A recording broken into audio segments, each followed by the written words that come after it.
Ito ang dapat nating abangan ngayong Lunes, September 9. At dito nga sa ating pagpapatuloy ng FPJ Batang Quiapo.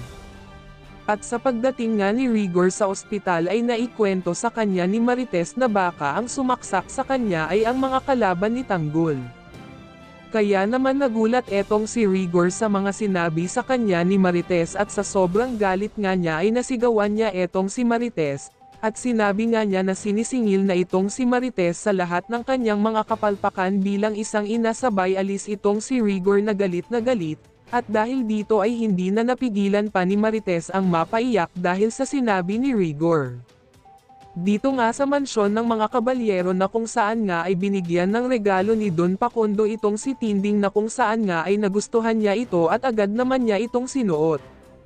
At nalaman nga ni Senyor Rebatina na ang suot-suot na damit ni Tinding ay galing sa kanyang asawang si Don Pacondo, ay agad na nagalit itong si Senyor Rebatina at sinabunutan etong si Tinding at habang sinasabunutan nga niya ito ay sinabing nilalandi mo ang aking asawa at sa mga sandaling iyon ay hindi makuhang lumaban itong si Tinding. Bumalik naman tayo sa ospital na kung saan nga sa pag-alis nga ni Rigor ay siya namang pagdating nitong si Ramon na kung saan nga ay may dala-dala itong bulaklak at dito nga ay sinabi ni Marites kay Ramon. Anong ginagawa mo dito at sa mga sandaling iyon ay sinabi nga ni Ramon na tutulungan niya itong si Marites.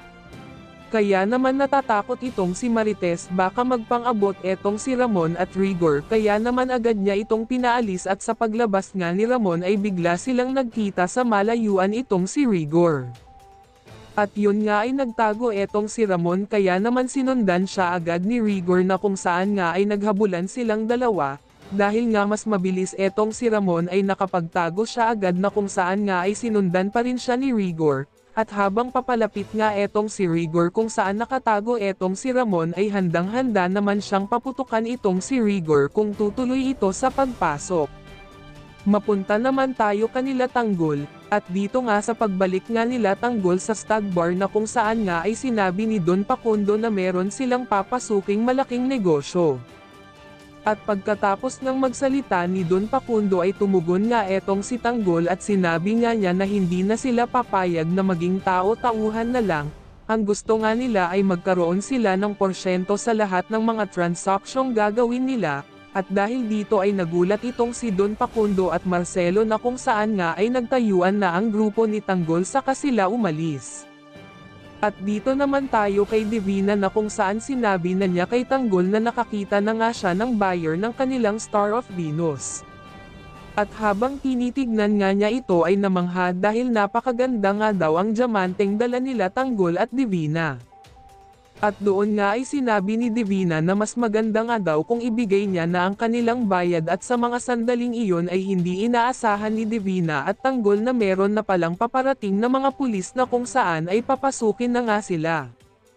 At doon nga ay sinabi ni Divina na isang setup ang nangyayari sa kanilang transaksyon kaya naman napilitan na silang lumaban at bumunot ng baril na kung saan nga ay naagawan ng baril itong si Divina ng katransaksyon nilang negosyante.